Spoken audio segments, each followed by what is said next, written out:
So welcome to the Who Am I podcast, brought to you by the Forces Transition Group and Force 4, in which we try to discover how we serve well, leave well, and flourish for all those in the armed forces.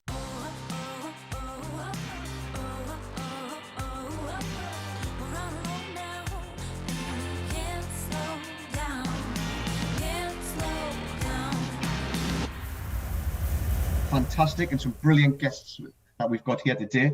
First of all, I'm just going to introduce Martin Smith, who is the director of Force 4. Martin, if you just want to give a quick 60 seconds on yourself.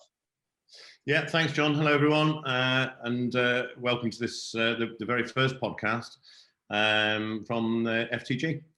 So my name is Martin Smith. I set up Force 4 about 28 years ago. Very long story short, we've been running sort of leadership and management conferences, workshops, that sort of thing for companies like BP, DHL, NHS. And then very latterly in the last sort of 10 years, we've been backing that up by becoming a Chartered Management Institute accredited training centre, so that we've got some weight behind that leadership and management piece that we're doing with firms. So all of our clients up until very recently are commercial, industrial, and predominantly in very high risk industries. Recently we've been helping John over the last sort of 18 months. We've become MOD accredited. And really enjoying kind of doing something bloody useful, helping lads and lasses, make sure their transition out of the forces is a useful and pleasant experience. Thanks, Martin. And just to give you a little piece on the FTG, for those that don't know, the FTG is all about evolution. It's about making sure at the moment you get your last 12 months, if you like, correct. So we're trying to work out why that's not working at the minute, or why it is working for some people, and then trying to get all of that information together and create something that's special for the future, so that there is no problem. Because we understand some people transition well, we understand some people transition badly, and just trying to understand why that is really important. We are making great strides. We are setting up all kinds of things at the moment, in which we hope to in the future become very, very powerful, in which nobody has a problem with their ending of the service. So that's everything about the FTG. Adam, could you just tell me a little bit about yourself, please? Yeah, absolutely. Thanks for inviting me on. It's a pleasure to be here. Name's Adam Gornall, and I'm a former Royal Marine Commando, served for 10 years. I left in 2009. Due to family commitments and the incompatibility with having little ones and being away for so long. So we decided to leave. I transitioned from there into setting up my own tiling business in the construction industry, really only by chance and opportunity that I did that. I quickly pivoted from there into the security industry, predictably, and again, setting up another business within that, recruiting specialist guys into specialist roles with my network, and really leveraging LinkedIn massively to build almost 20,000 following, and that really supported me. Again, pivoted from there, went into the education and coaching, mentoring sector 2013 when I got headhunted for a job in the Middle East, and I stayed out there for 5 years supporting the UAE government to develop leadership programs, cultural changes to be made so they were more effective on the battlefield, learn new skills. So then that morphed from there into psychology and therapy. And for the last few years, I've been a coach, transformational coach, resilience coach, helping not just individuals, but also couples, relational dynamics, all with the basis of shadow work and Jungian psychology, and more recently supporting Project Race, which is a DEFRA initiative within that organization, a massive organization in the government, supporting them with difficult conversations around race in the workspace, equality, diversity, and all those challenges. It's a very topical thing. So supporting people there, really. And got a podcast, The Returning Warrior. It was set up with the intention of tracking the hero's journey, and how each of us, go through challenges in life, and how can we turn those challenges into opportunities and teach others. And so my guests come on there and explain their sort of adventures, really. And supporting veterans is a big thing for me as well. And we'll get into that a bit more, I'm sure. Yeah. Well, wow. That's very exciting. Again, I'm listening to your podcast, and I know many others are, and getting lots of kind of great information and great kind of expertise from those that have been through it, which is fantastic. Interestingly, you left because of your family.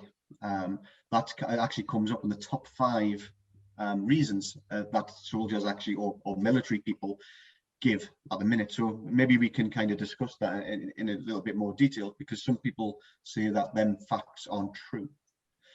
But Abbey, a little bit about yourself. But thanks, Adam.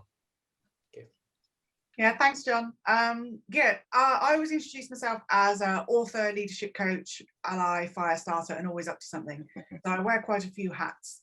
And that's because I believe in helping people master the fear and practice the freedom to think differently, and so that together we can lead our world with integrity. So I've done quite a bit of work with the sort of Simon Sinek find your why kind of stuff.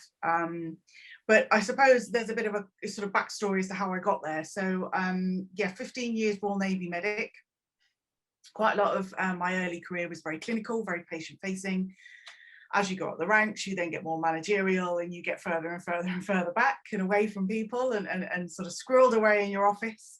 But I suppose needs must, but I had to sort of start looking at the best part of my day, which was when you would get that tentative knock on the door saying, oh, have you got 5 minutes? I just want to go through something. And that was really, and I used to really enjoy that part of my day. And I wanted to take that. When I decided to leave the Royal Navy after 15 years, I wanted to take that favourite part of my day and make it full time. So that's when I started my own business as a leadership coach.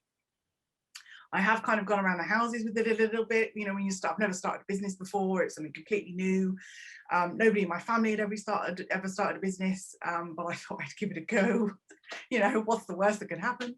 So that's where I've just been navigating that path for the last couple of years now, and sort of came circling back around to my roots, which is the military and the leadership and the management. But I kind of want to have a bit more of a slightly different take on it, and just, like I said, apart from my why, thinking about things differently. So now I do working mainly with veterans and service leavers, and the other sort of main part of my work is Leavers Link Southwest, which is a networking group, which is something that we've been working on, and together with that, and trying to build this ethos, or this approach to networking, that it is good, it's valuable, it's worthwhile, because I don't think enough of us do it. Absolutely. Well, that's brilliant. I love your story, and of course, as you know, I always love your comments as well, because your comments always put a smile on my face, but they're always very meaningful, so it's fantastic. But thank you very much for that, Abbey. And Danny, a little bit about your kind of background and what you're doing now, mate. Yeah, okay, so just to touch on what Adam said, really pleased to be here. I always like to spend time helping service people on the transition, or even when they're out, so it's something close to my heart. I spent 28 years in the British Army. I was in the Royal Signals, although, as John well knows, I wasn't Royal Signals. I was exclusively involved in military intelligence, so electronic warfare, signals intelligence, and that kind of led me into cyber operations. So as well as doing quite a lot of kind of military intelligence and cyber stuff, I was also heavily involved and worked alongside some of the UK and the US intelligence agencies as well. I consider myself very fortunate to have kind of gone down that stream, because it nicely led me into cybersecurity, which is what I've been doing since I left in 2016 for 2 or 3 companies now. I've moved around. I've learned that in the civilian sector, just like in the military, each job is almost like a posting. You move around and you move on, whether it's through progression or different opportunities. But yeah, very much involved in cybersecurity, and more so on the operational side, so the kind of security monitoring, intrusion detection, incident response side of things as well. But you know, my military background set me up for that, which I'll always be grateful for. Yeah, that's fantastic as well, because a lot of people who I deal with all want to understand how to get into your line of work. IT, cyber, that kind of area seems to be where one of the question sets at that I receive, but many people don't understand how to get into it or what they really need. So that you know, maybe we can pursue that a little bit as we go through this, which could be really helpful for those leavers. It's without wanting to prolong it, John, it's a double-edged sword, because you know, there's a huge industry out there, there's a huge need for it, but there's also a huge skills gap. Yeah, we struggle to recruit people, to be quite honest, but it's that balance between, does the person have the right skills versus what we need, and yeah, always happy to, you know, help people do what they need to do to get into that space. Yeah, of course we can have a chat about that, Danny, because we could probably work on some kind of program to perhaps help with that. But I think it's quite important for everybody to know that all three people on the podcast today are all mentors alongside the FTG. So they're on our website, which is fantastic. So if you want to use any of the people that you see today, just ask, because people that are talking to are fantastic. We'll go into connections or questions from the floor, or from people all over social media within the next 30 minutes. But let's just have a look at some of the kind of popular questions that are out there at the minute that we've all got a vested interest in, and I'm happy for anybody to start. But as you've all served in the military, how was your transition, without going into, you know, 3.5 hours worth of War and Peace? How was your transition? How did you feel? What was bad? What was good? What was it like at unit level? All them kind of things, you know, without blame, kind of personally. I'm happy to jump in on that one. Happy days, Adam. So casting my mind back, 2009, one of the sort of camels, the straw that broke the camel's back was when I was face to face with my branch sponsor and explaining my personal circumstances with my family, and he turned around and said, "Look, life in a green suit, mate," you know, and I was like, "Oh, okay, all right, that'll do me. That's my time. Thanks for understanding." So I didn't have a very long kind of, other than obviously the 18 months, you know, notice, or 12 months notice, you know, that I had. I really was clutching at straws as to what to do. And just by chance, I was offered a position as a tiler to work with somebody. So I thought I might as well put all my qualification expenses into that, and became highly qualified as a tiler, specialist tiler in the end, for what it's worth. And I did have a sense of, because I had a fairly traumatic experience early on in my career, and I was taken on by the Marines, by the family of the Marines, and rehabilitated, and it cemented my relationship to that family, as I would call it. But the moment it came to leaving it by choice, there was a sense of like, you know, that's it now. You're part of the outsiders now. So that was definitely there. However, having said that, the lads, you know, we rally around each other once we leave, and we create another family, as it were, outside. But essentially, that was my experience of it. You know, the budget was there to sort of get qualified in whatever I wanted, but actually I had no real clue what I wanted to do. There was no work around what I want to sort of go into a bit deeper later, is alignment. And that's basically most of my clients. That's like step one, phase one of my training and coaching that I do with them, is actually becoming self-aware to the point where they can go, that's what I'm here to do, or that's what I'm really good at. So yeah, that was missing. Yeah, so some of the things I picked up there, identity is a massive one. Yeah, understanding who you are, and you doing some great work with that. I think that just about every single person that I deal with has that issue. Mm-hmm. So how we deal with that is probably the first place that we need to go. And then the evolution of what we're working on now is definitely, that's what's in our mind.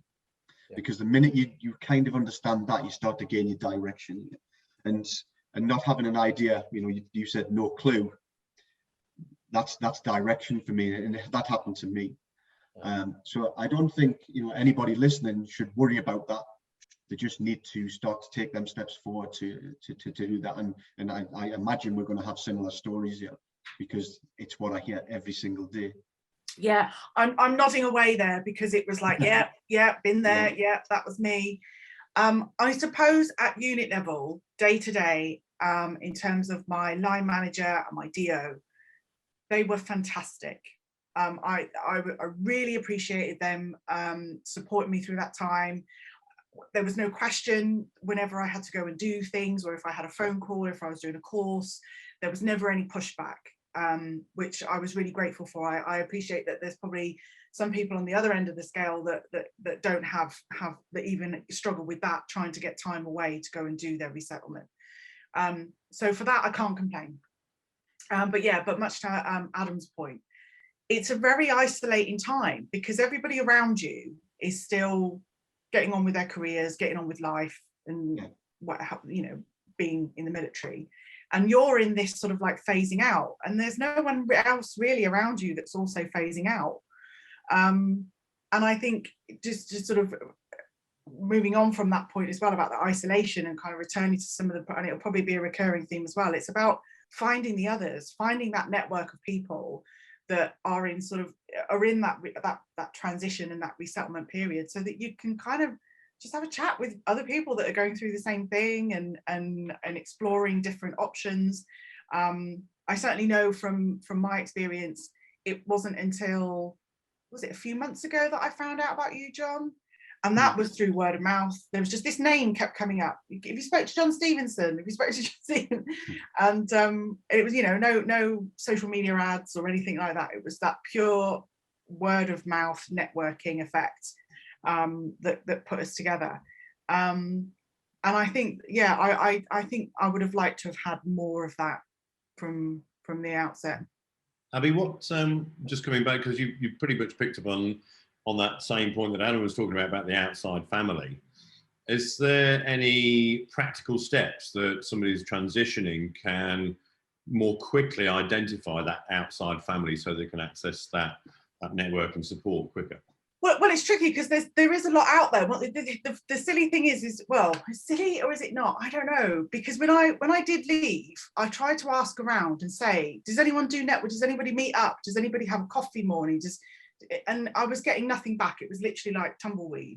And then a few months ago, myself and another colleague of mine who felt the exact same way, who lived not far from me, who ended up on a virtual networking call based out of Colchester, then found out about me. And she's Exeter and I'm Honiton, which are like 20 minutes away. And we got together and we started doing the Leavers Link Southwest. We sort of created a new branch of this networking group to meet up. And it's funny, because then suddenly, it's like when you buy a new car and then you suddenly see a Ford Escort everywhere. There was all these other networking things, all these other groups, and there was Facebook groups and things like that. But sometimes when you're just on your own, trying to find them, it's like finding a needle in the haystack. Sometimes when you search for things, you just get loads of American stuff come up on Facebook. And unless you're kind of pretty savvy when it comes to LinkedIn, or maybe you don't even have a LinkedIn, you might find things over there. So I'm currently I've had a chat, I don't know about the other places, but I've recently had a chat with one of the CTP managers for down in the Southwest area, and they are putting more networking events and things on their newsletter and on their bulletin board and things like that. So, I mean, CTP is a place to start. It's a place to start, but I would certainly then look to broaden that search a little wider and just start asking around and keep asking, because just because you get one no doesn't mean that there's no everywhere. You have to keep asking. Yeah, this isolation piece just keeps coming out, doesn't it? I think it's confusion time. It's a big thing for me. I call it, those of you who've done resistance to interrogation, maintaining the shock of capture. I call it the shock of release. It's like going from a very well set established culture, and I'm a very big fan of Simon Sinek as well, and he says that values times behavior equals culture. Essentially, what we act out our values and we create a culture, and we're doing that constantly in the forces. We're reinforcing those ethos, those values, and we're embodying them in the battlefield or in the workplace. And we take it for granted that the impact that has, the conditioning that has on us. And then when we leave that tight-knit culture, we go into a limbic state of loose, we don't understand other people's values. We don't trust other people's values potentially. And we're in this very limbic state, unstable. So we latch on to anything that simulates or looks like the previous, right? And we just anywhere. And that's essentially what happens with individuals that don't have the resources, the skill or the time potentially to actually find themselves, to identify what their actual core values are that they can align with. And instead they go to something that look like their old one, and they go into like the security industry or anything that, ex-forces people that are out there, right, I'm going there because I know what they're like. And, it's a common thing, and it doesn't have to be like that, but that's a common thing. Equally, I've also noticed talking to other, not necessarily military people, when you find lots of coaches, I've got that sort of network of people, and they tend to be coaching the job that they used to be in. But when they first left and when they first started coaching, they didn't want anything to do with their previous life. And I know I went through a little bit of that as well, where I didn't want anything to do with the military. I didn't want to be joining veterans things. There was that part of it as well, where you think when you've got to make a break, you just want to make it a clean break as well. But there's sort of a point where you then tend to come back and find that sense of belonging again. So is that initial break then, Abby, a bit of a catharsis and almost like a stake in the ground that this is my new life? Yeah. It's kind of like a messy breakup, where you have to burn the clothes, throw, get rid of all the pictures, any reminder of that time. But yeah, it's a very strange. You're not strange, but Danny, did you feel that, Danny? Did you feel that? Yeah. So it's really interesting listening to the views and comments there, and I think what strikes me is, I had a decent experience of the transition, but I also managed lots of people, and I know lots of people who've had difficult experiences with the transition. And I think, I know this is going to sound like a cliche, but it really depends on your circumstance, your reason for leaving, the point in your life when you leave. I mentioned before, I was very fortunate. I had a successful career, and the background I had set me up well for the civilian sector that I transitioned into. Not everyone has that. I think the key for me is, and you know me, John, I left in 2016, but I started thinking about the next step in 2010, way ahead of the game. I was writing my first CVs.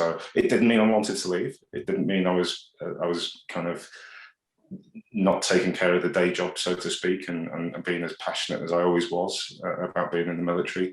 But yeah, thinking ahead was key for me. And going back to what you said, Abby, starting to reach out to people. And yes, initially they are ex-military people that that have left and are on the outside, so to speak. But that then introduces you to other people and other networks that lead you into areas you want to be.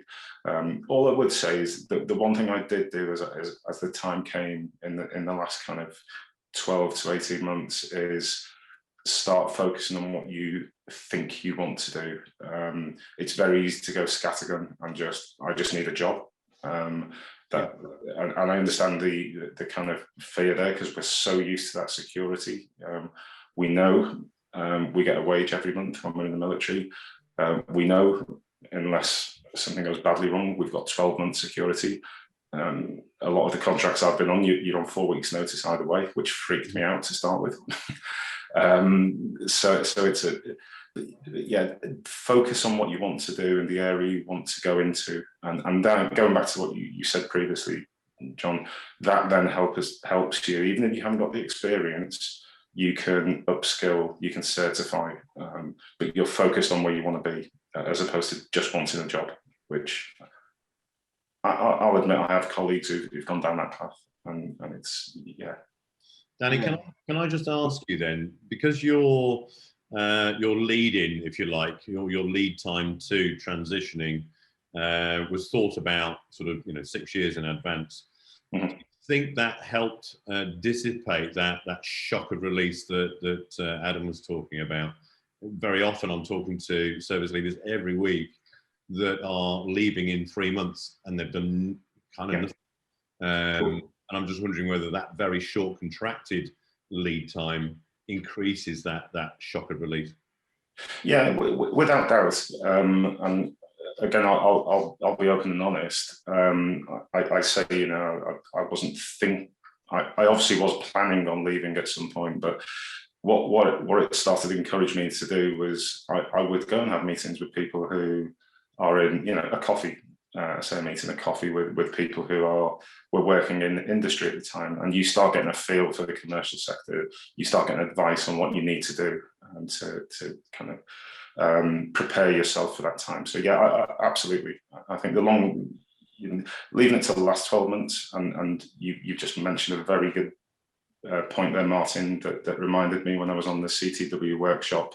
When I only had 5 months to go, but I was okay, I was sorted. But I felt desperately worried for people who hadn't even put a CV together and didn't know where to start, and they kind of left it that late. That was quite eye-opening to me. Danny, what you're suggesting there is something that the military's got in place.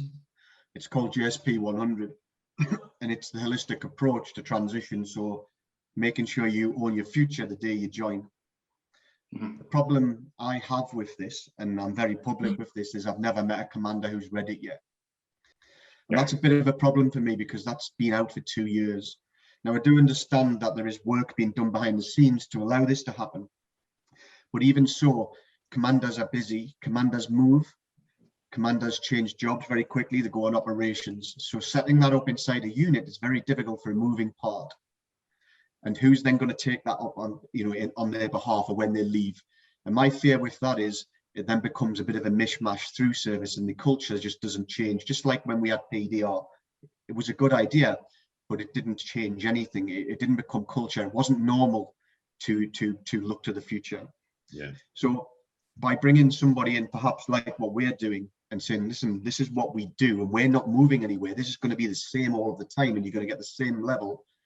Should change culture over time. Now, I'm not saying over 3 years. I'm probably saying this is going to take 15, 20 years by the time people who begin their forces career get to the end, but understand that the future should be part of their culture.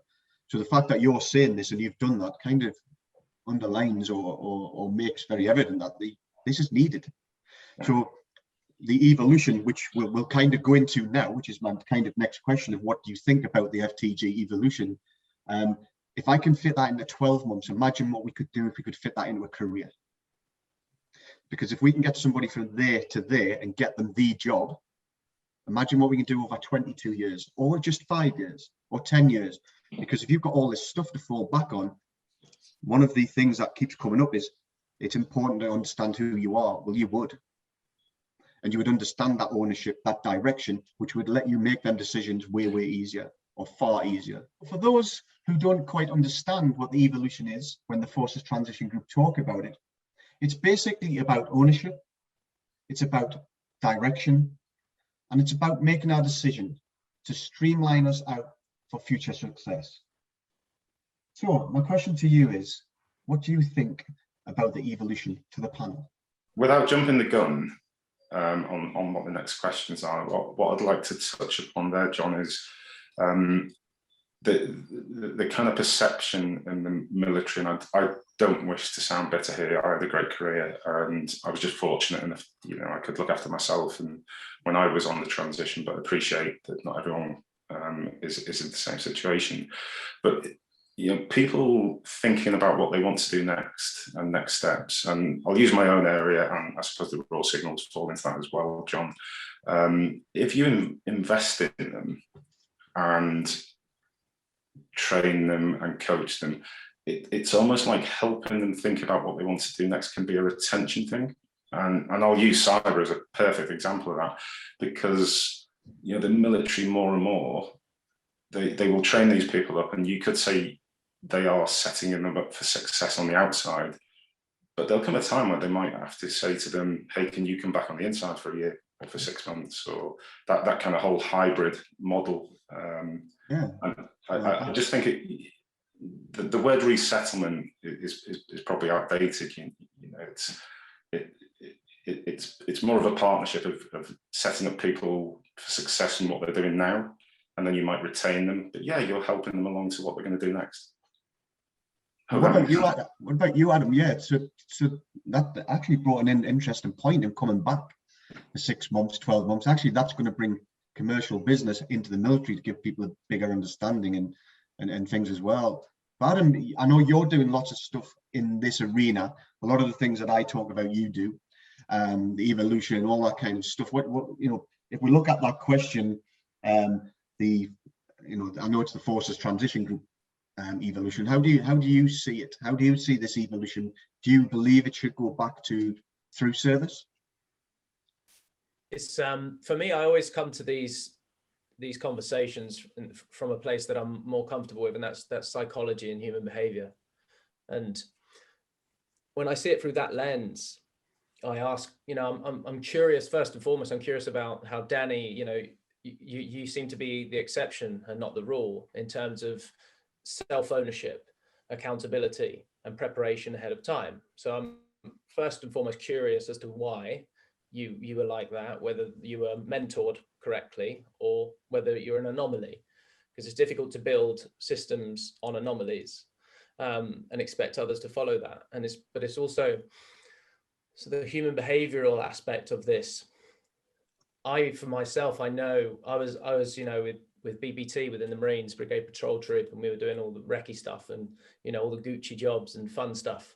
And there was not a day that I was thinking about the civic world. The only time I did is when I used to say, oh, civies to pay thousands for this, and we'd be sat there gazing at some view. But honestly, I don't know how that gels. I think the 12-month run up is great. It's a great thing because the intention's there to leave, at least. And, I think it just goes back to that time, that thing that we said about alignment in those 12 months. That individual is, if he's able to, or she is able to discover what it is that makes them tick, then they can align themselves to a particular career path. And the great value here for me, if I put myself in Lever's shoes, is I have an idea of what I want to do, but I may not know the stepping stones, like the timeline that may have been needed. So maybe, giving people that kind of perspective of like, well, if you want to be X, Y, Z, that's actually going to take 18 months and you need to have these qualifications. So you have to line yourself up for that. You create like a runway, in other words, to their success. And having that sort of perspective, I feel is super beneficial. And I'm sure this is the work that that you're doing anyway, in that regard, setting those runways up. Absolutely, the pathway, whatever you want to call it. I don't quite think that we've got the title for it yet. But certainly having some kind of time scales. 12 months is a stereotypical time, isn't it? But we know that people don't leave in that time.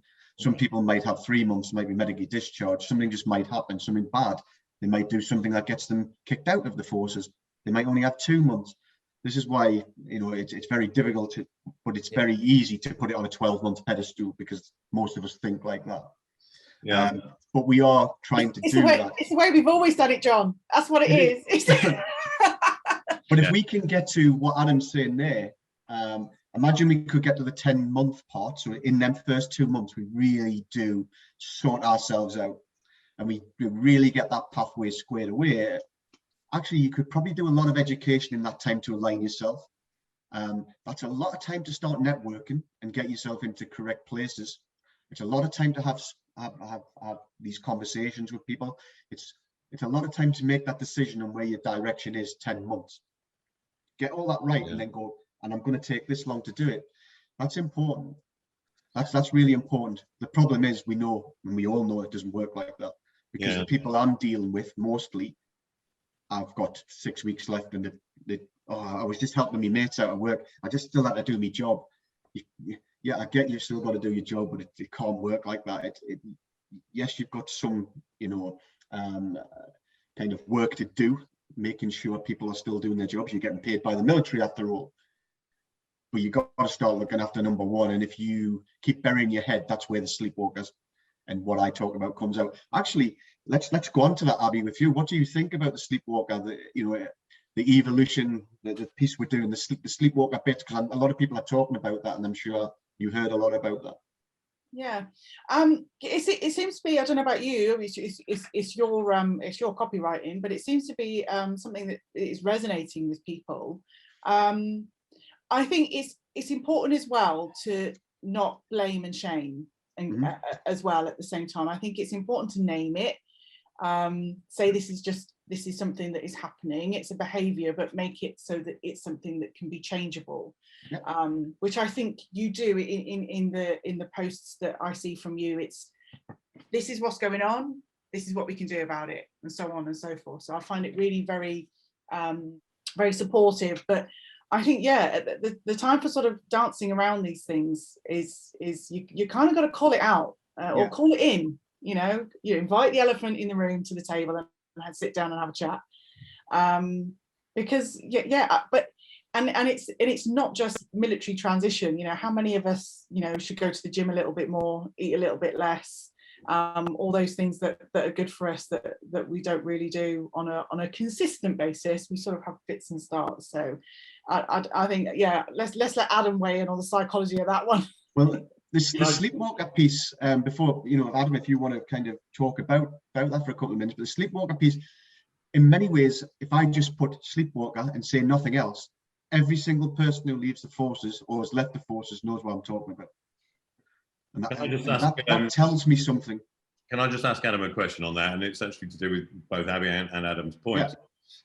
In terms of sleepwalking. So in terms of the behavioral psychology, if you like, of saying, here's 12 months, right, let's start getting your act together. So you're asking people to wake up 12 months before they leave. Coming back to Adam's analogy of the runway, surely, and there's 2 points here. So the nirvana is really what we need is a 3-year long runway to allow, culture, behaviors, and your mindset to alter, and that's going to take 12 to 18 months, I'm guessing. And then you've got action, and you've got to have time for action. The guys that we talk to that are starting to look at it, and they are so rare, that are starting to talk about it 3 years hence. You think, oh, thank God for that. The guy's got a chance of really making something work. But when we start to talk to guys at 4 months, we're literally panic managing their release into their transition into Civi Street, and we're on the hurry up. And when everything's on the hurry up, it's what can we get them on their CV that looks good, and to make sure that they get put on the interview pile rather than no, I don't think we'll chat to them sort of pile. So here's me saying that's a lovely nirvana, the 3-year runway. But you've said many times, John, the culture should be from day one, you are leaving, even though you're about to do 16 years. That should be the culture from day one. And then 3 years out is you're actually at the beginning of the runway. And I think that whole thing doesn't help the sleepwalking piece. Adam, what would you suggest we did? Because it is psychological to get people to make them think like this. We can make people say breakfast's at 7. Everybody knows PT's at 8. So how do we get everybody to say, I need to look to my future, even though I'm not thinking about leaving just yet? Yeah, so I guess from a psychological perspective, there's layers to this. And, I typically, in my experience, we're dealing, essentially, to boil it down, we're dealing with fear, okay? A lot of it. Now, the first layer of any kind of human interaction conversation that happens is very in the mind, okay? It's very top surfacey level kind of engagements that we do. And when we're able to sort of break through that first layer, we start to sort of scratch at some beliefs, some present beliefs, right? Now, those beliefs typically, especially in the military with such a tight culture, strong values, we're given those beliefs. We inherit those beliefs because we have to fit into the tribe. We have to operate a certain way.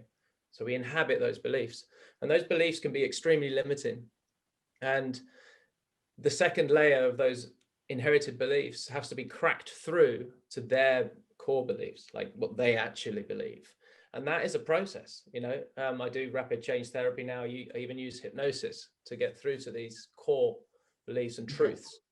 And that is a specialist kind of approach to this. But the point is as well, there is an elephant in the room. Now, not all military service is the same, you know, but a lot of it can be traumatic. A lot of it is, you know, at the end of the day, the military machine has an objective, right? There is a sort of agreed consensus of what the military is for. Yeah, we like to say we do peacekeeping as well, sure. But there is this high stress environment, this like dangerous kind of existence. And we have to adapt to that. And some people adapt better than others. And some people, even like myself, I created an entire persona that was able to interact. And a persona is just the mask that we wear that was able to interact with that world. So I survived and I did very well. I went up the ranks and I even thought about rejoining as an officer. And that process, if you leave with that calcified around you psychologically, it's really difficult because that persona now is like trying to sort of adapt to the outside world. And yeah, there's skill set needed in facing your fears, is what I'm saying, and that needs support. And so it's not just a case of getting them to say something or behave a certain way. There is actual some skill sets that are needed to break through that. Yeah. One of the things we're trying to bring in is the performance cycle. Yeah. Which allows you to understand yourself. I don't know, Abby, what would you think about that? Understanding your end goals and working backwards on it. Well, interestingly, in the last, and I'll say in the last few months, my whole attitude towards goals has rapidly changed in the fact that I think we have too many of them. I think we have too many goals. Like I put in a little response to your post, too much goal setting, not enough goal planning. Yeah. And even looking back on my career and thinking about the objectives that you put on JPA, bearing in mind it was a culture where I was told or advised, or I hadn't done them, and someone said, well, I'll just do them now and just, you know, make the dates work. Yeah. And that came from a line manager that's supposed to be looking after me. So there's culture, and then there's, you know, culture. And the only way I was taught to do goals was SMART. Well, that's fine. It identifies the goals and whether they're kind of viable, but it doesn't allow me to think about how I'm actually going to do this particular goal, what actually needs to be done, who I need help from, who I need to speak to, looking at the potential obstacles that might arise and actually planning for how I'm going to get past them before they even happen. It's tricky because just going back to some of the earlier points about your run up to your career or the career progression. It's interesting, just a little note I wrote down from earlier was just talking about how, and again, I appreciate you've got the military machine that has its own agenda, and then you have the individual that has their agenda. But when it comes to talking about your CPD and courses and things that you want to do, it's all got to be, you know, Martin, we'll probably have this conversation tomorrow. All the courses have to be accredited. It has to be for service need. It has to be for this. It has to be for that. Why can't somebody just go and do some flower arranging? Because they're going to be it's because it's all the other skills that happen around doing that course. It's all the interaction with other people. It's the creative side of it. It's just having some enjoyment. So what if I want to use my standard learning credit to go and do, you know, origami? You know, it's, again, I think it's more to your point, I suppose, as well, John, is thinking about that holistic approach. It's looking at everything about that individual that makes them a good part, you know, a good individual within that wider organisation. And origami, of course, does have a twofold benefit. Can I just come in with a Can we definitely get that in this? Can we, Paul? I know you're listening. Get that in. You've got to get that in. Can I just come in and slightly? I was just going to ask you that, Danny. I was just going to say to you, you know, great points from Abbey there, and also alluding to what Adam's saying, fear. Did you use fear to drive you? Personally, no, but I'm gonna switch it to, I finished as a major. I managed people. I've been through the ranks myself, so managing people who are on that transition process, you could see, and some very good friends as well as colleagues, the fear of getting out, and that's that sleepwalking phrase.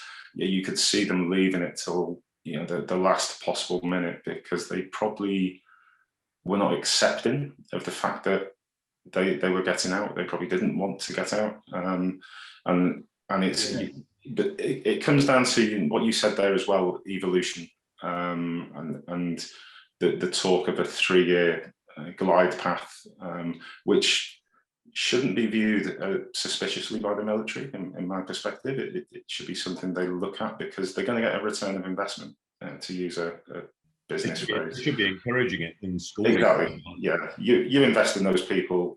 I can't remember now, but I think, for example, the average infantryman used to do 3 to 5 years.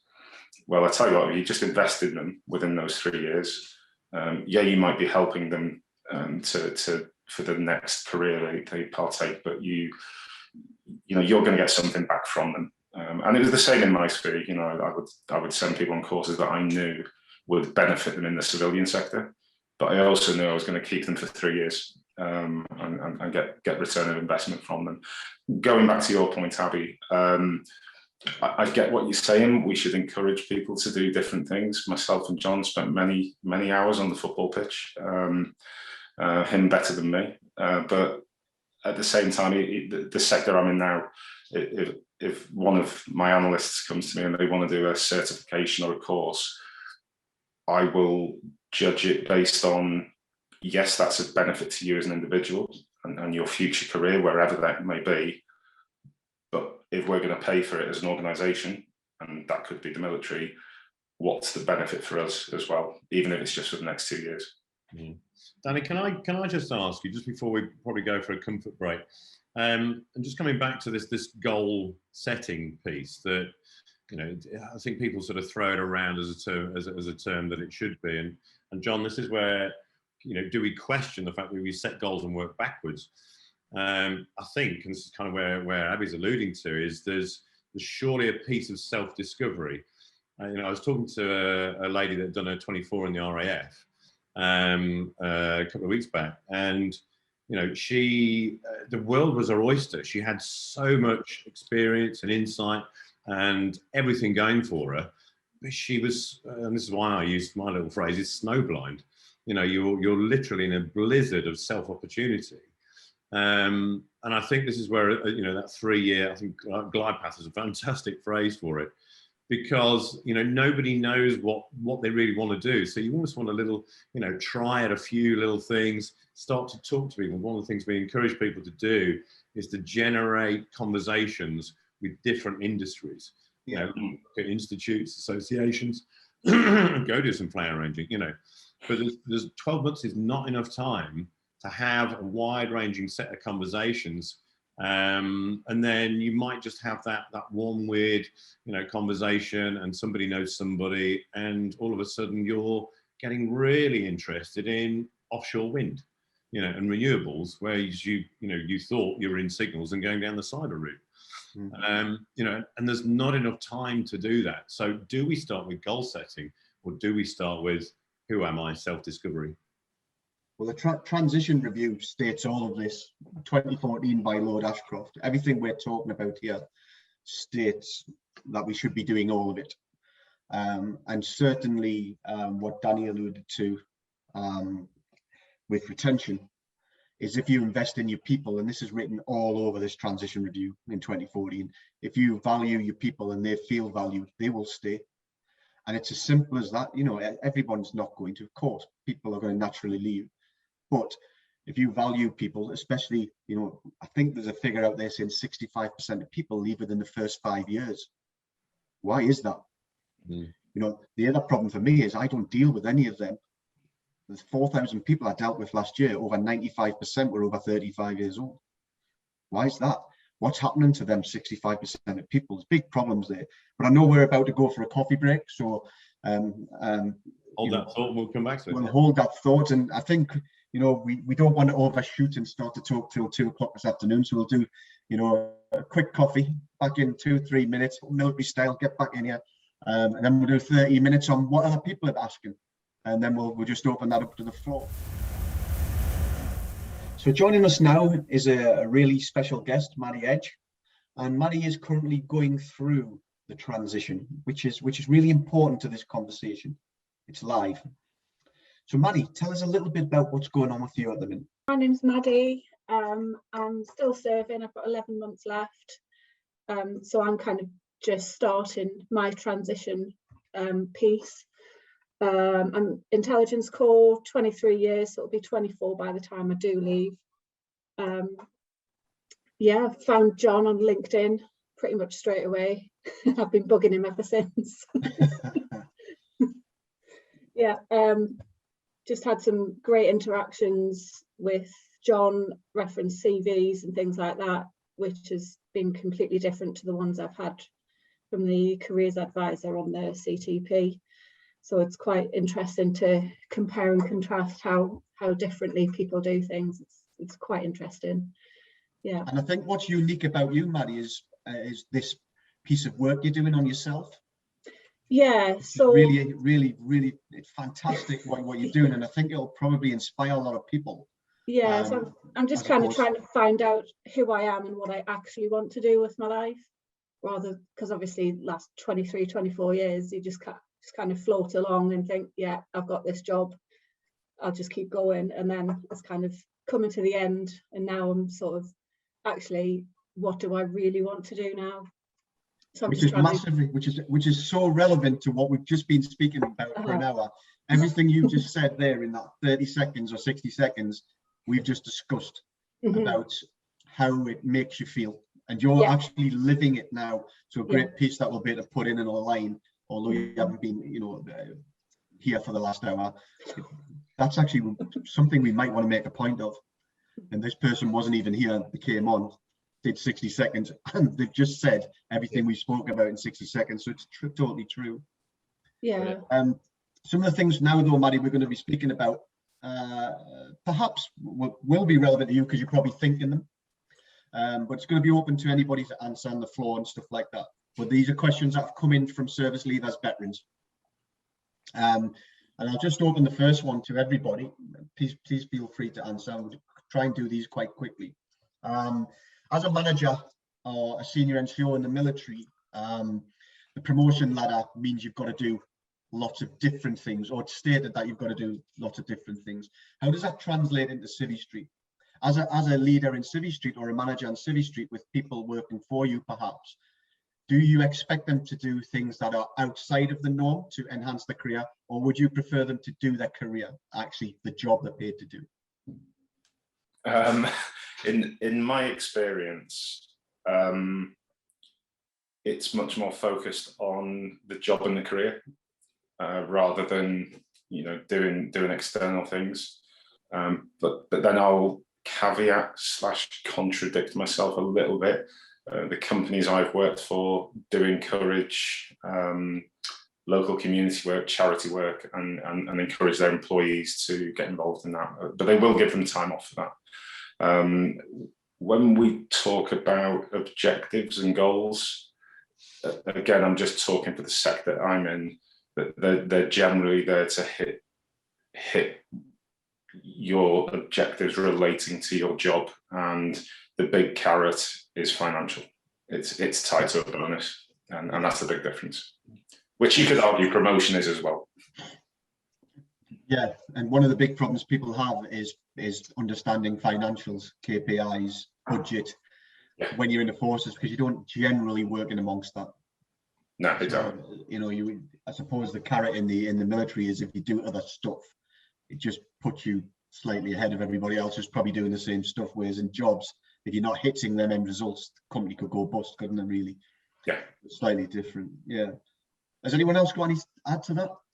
I think just not specifically that, in the sense that my path was very much entrepreneurial. So, you know, those terms are slightly alien to me. You know, I was just thrusted into the entrepreneurship world, which is interesting. Maybe that could also be another avenue, you know, that's made available to people to broaden their horizons of entrepreneurship and what it is and what it means and the mindset that's needed for that. I mean, I think there's a lot of people want to do their own thing when they leave. It's having the bottle to do it, isn't it? Yeah. But of course, if you want to speak to Adam, listen to what they're saying, because there's a lot of people doing good stuff. There's a lot of people being successful, as well as the stories you hear about people not being successful. I think there's, you know, in Civi Street, there are, even around here locally, you know, there are, I think Oxford Innovation are, you know, one of the big companies that's setting up incubator units. You know, you can, you know, go to your local authority and they'll point you all in the right direction. You know, again, I talked to quite a few transitioners that have got these wonderful thoughts in their head. There was a guy that was going to produce clean energy from the rubbish on a beach, which, you know, for me being an ocean lover and that sort of thing, you know, I was, oh wow, you know, let's try and talk about it. And actually, I am going to jump on another call with him in about a week's time to actually talk through some of these ideas and see if I can point him in the right direction. But, you know, there's so much rich insight and experience that you know, military personnel get, and so many different reference points that they're probably better fed, you know, mind-wise, if you like, with lots and lots of pointers for, you know, solutions in the big wide world out there. That, you know, there almost needs to be a, you know, an incubator unit. You know, this comes in with this sort of 3-year runway that, you know, we ought to be encouraging quite enthusiastically within the military at that 3-year point, you know, how to investigate and nurture, you know, some of these great ideas people have in an entrepreneurial spirit. Yeah, and again, it'll come back to people coming in and talking about that and being allowed to. Yeah. You know, if I go into a barracks and say, Adam, you're going to come and talk about how you did it, I think people would maybe turn their nose up, especially to the service people who are not thinking about leaving, because all of a sudden, if you were successful, hold on, everyone in here can do that as well. Mass exodus, that's what they're going to think. But of course, we know there's nothing further from the truth. Just very quickly, John, and I'm conscious of time, but just going back to the question on goals and objectives, it just made me think that so what we tend to do, and the company I'm in now and the one I was in previously, you will have organisational goals, and everyone's expected to contribute to them. But then the flexibility and, you know, as Abbey was discussing earlier, the ability to let people go and do things that develop themselves, you will set them 2 or 3 personal objectives as well. So yeah, it tends to be how it works in my sector. So looking at the next question is a bit of a time one as well. And I get this question all the time. The person who sent this in this morning, I could give my answer, but I think it's important to come from you guys because you've all been through it or going through it. So I'm now reaching 2 years before I leave. So I've got 24 months left. Do you recommend applying for job roles now and getting experience of the application process, writing my CV and getting that kind of interview practice all in one, you know, making sure I can do it? My moral dilemma is, if I got the interview and then got the job, what do I do then? Am I wasting my time? Am I wasting the organization's time? And the person saying they're getting mixed emotions, mixed opinions on this tactic. Adam, you were shaking your head there. Have you got thoughts on that? Yeah, I think we both were. yeah. Sorry, Dan, I mean, yeah, there's preparation, isn't there? And then there's, yeah, I mean, if you're actively engaging with future employers that you can't actually commit to, then that's one thing, right? Networking, getting to know them, being proactive, that's cool. That makes sense. It comes down to timing, doesn't it? It does come down to timing. Proactivity is good though. I like that the way he's thinking. Yeah, go back to the conversation, you know, what I said before, Adam, I absolutely agree with you there. Be proactive, start preparing your CV, get your CV ready, get it in order, Exactly. But in terms of going for interviews, I mean, and again, I can only speak from my own experience, and it does, you know, spook us a little bit as military or ex-military people, you know. But some companies, that they're not interested unless you know you're 2 months out. Yeah. Which is fearful for us. And go back to that fear factor, because we kind of used to plan our next posting 12 months out. But yeah. And how are you doing this, Maddy? So I'm doing pretty much what Adam said. I'm sort of engaging with the companies that I know I'll be interested in working with, doing their sort of engagement events, sort of linking on LinkedIn with whoever's at those events and things like that, making notes of their names, asking advice and stuff like that, and what sort of things they'd be after from me if I'm missing anything. Sort of, I can start working towards that now. Some of the companies I've found will let you send your CV to them and they'll hold it. So the likes of Amazon seem to let forces do that. I've not sent it in yet, but yeah, they've got the bit where you can just upload your CV to their system, let them know where you want to work, when you'll be available, and then they'll get in touch with you. And obviously you can still keep searching. So there's things like that. I wouldn't particularly want to go for interviews, certainly not 2 years out. Like I say, you could burn some bridges by doing that. You know, you could find this company that is awesome and would be perfect for you, but you turn up for a job interview and go, yeah, I'm just practicing, or I'm not actually available for another 2 years. Yeah. But well, here's proof in the pudding for you, Maddy. Adam's just spoke about networking. You've turned up on an event to give your point of view and speak on behalf of service leavers, and Danny's just put a comment in, get in touch with me straight after this, we'll have a chat. Is that not networking at its best? That's what it's supposed to be about, and Adam's totally right. In my opinion, I wouldn't go two years out. You're wasting everybody's time, and they're never going to wait 2 years. But actually, if you're networking properly, you could leave the forces with 10,000 people in your connections, all in the arenas you want to be in. That's a much better place to be when you get to that last 6 months, and then you kind of start to really push yourself out there. And that's when I'd be doing it at that 6 month point, because it probably takes 2-3 months to get your job by the time you really kind of, you know, get it down to a T and get you all your letters through and everything signed and all that kind of good stuff. I tend to agree. One of the things we would probably advise is that what you can do before, you know, stepping over that precipice of actually going for interviews, there's absolutely no harm 2 years out, and certainly step up the activity 12 months out of asking people for their advice. And the big phrase I encourage to use is, you know, I need your help. Can you give me 2 minutes of your time to give me some advice on how I would approach a company like yours? And the company like yours sort of steps back a little bit from making a direct, you know, sort of attack on their business and asking them for jobs. But people are very happy to give a little bit of advice if it's not specifically aimed at them. Well, you're putting yourself in, you know, you're kind of putting your life in other people's hands then, and making people feel good. Yeah. And everybody wants to feel good. So if they can give you half an hour of your time, then people are probably going to do that. But, you know, the elevator pitch, you know, I'm not going to go into that, but that is a bit of a problem.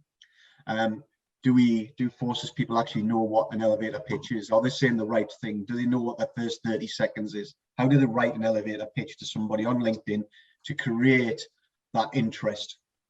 All things that we could probably discuss in the future. I'm going to finish, because I'm conscious of time, on this last one, which has got a few different questions, and it's about education. So very, very important. So how would you place yourself within an organization? And again, this is quite difficult to answer. If I was a level 5 in leadership management, where would that put me in an organization? So if I had leadership management, CMI level 5, where does that sit me? Am I a senior manager? Am I a team leader? It's a good question, but it's a question that everybody asks me. Right, sorry, I'm going to go first again. It's a very good question, and it's one that, you know, anyone listening or reading needs to be very careful about how they pitch themselves. It's double-sided. You need to be very conscious of the size of the organisation or the job title or job role you're going through, and that's one of the most important things about writing your CV and putting yourself forward for something. Just make sure you tailor and adapt to that. I'll give you an example. I've known former commanding officers who will sell themselves to a big corporation as a director. No, they're not. You know, big global corporation with millions or billions of pounds of budget, and you know, a global workforce of 6,000 is not a commanding officer. So it's just, it's really about understanding the role you're applying for, and just making sure you adapt your skills, your experience towards that, if that makes sense. Yeah. So doing your due diligence, really taking a bit into the company, really. Be realistic. Yeah, be realistic about your background. Sorry, John, just actually put it back to you on that one as well, because I see on a lot of, and it's obviously a question that I have myself sometimes, and when you have a job application, there's usually a point of contact. So if you're unsure, is it best practice to actually reach out to them and say, can you clarify this for me? Well, why not? Yeah, and exactly. That's a form of networking, and you know, it saves everybody time again. But also, if you do that, you might find yourself in a better position. I'll use a personal example here of doing exactly that, Abby. I was approached for a role, and it was a cybersecurity manager, and what I always like to clarify, like, what do you need? Do you need a manager and leader, or do you need someone who is actually a senior analyst who is just making that step up in the first place? Because they're different beasts, and you have to be clear with that. So yeah, absolutely no problem getting people to clarify if you don't understand what role, because you know, job descriptions are job descriptions, right? They can be quite vague. Well, job descriptions I've got big problems with, because I think some of them are copied and pasted, so the company putting it out there doesn't even know what's on it. And certainly the military person has got no idea whatsoever what it means. So they've probably got them skills and they would link together, but actually they don't bother doing it because it doesn't look like it'll ever fit. So that's why we're starting up the no CV, no JD piece, because I believe you get great organizations with lots of jobs, with great hirers, HR people, and on the other side, great people are leaving the forces with all these fantastic qualifications and skills and mindsets. Bring them together, let them talk. I think we'll have more success. Yeah, I'd agree. And I'll echo what Danny says about be very conscious of the size of the organisation. You know, a level 5 in leadership and management is a degree level qualification. You know, if you've got that backed up with, you know, either 12, 14 years in, the size of the business, you know, if you're going to work for a local construction company, then yeah, they will be looking at you at sort of middle management to senior management level. But something the size of Amazon, you know, may not be. So it's really, really important, and don't be scared to have that dialogue. You know, I really need your help. Can you give me some advice? This is where this is where I am. This is the level I'm at. Where would that pitch in your business, Mr. HR person? Yep. To get the advice there. I was talking to a guy last week, and he is easily capable of going at senior management. Quite a self-deprecating chap, and he said, I'm just going to go for junior management so I can earn my spurs, get in at the lower level, understand the business and all of its politics and you know, and foibles, while I've got very little pressure on me. So he's giving himself the space and time, you know, to operate inside a, you know, a civi job, and then he can push forward to reach his full potential. I thought it was very, very smart thinking of it. Absolutely, absolutely. And I suppose I'll finish on something very relevant to the Forces Transition Group, and perhaps one of our most popular products, shall we say, the CV. Military jargon, or the way that we do our jobs in the military, is very hard to relate and understand what it means in City Street. Why do I have to do it? Why can I not just speak in that military jargon? Why can I not just say, this is what I did in the military? I'll step into that one, if that's okay. Well, it's like I said earlier, we're transitioning from one particular culture to another. And what do we find in cultures? We find dress sense, we find language, we find dance moves on occasions. You know, we find all these particular things to those cultures, and they sometimes just don't translate, right? There's a simple example. I was working on a Chinese ship as the team leader on a security detachment, and I was debriefing them for a bad drill. They all started smiling and grinning at me. I was getting redder and redder in the face. You know, they're not taking this seriously. I later found out that that particular culture, when they smile, it means they're nervous, and they're trying to exude that on you and say, hey, look, I am listening, but I'm nervous. So they smile. So it's just something like that as an example, right? You need to understand the culture that you're going into. What's their language? How do they say things? You know, and being impeccable with your word, saying what you mean what you say is one of the fundamental things that I try to get my clients to do. Speak your truth, but also be detailed about it. You got to be like specific. You know, some jobs get really, really granular about their terminology, and it means different things, especially technical jobs. So that's what I would say.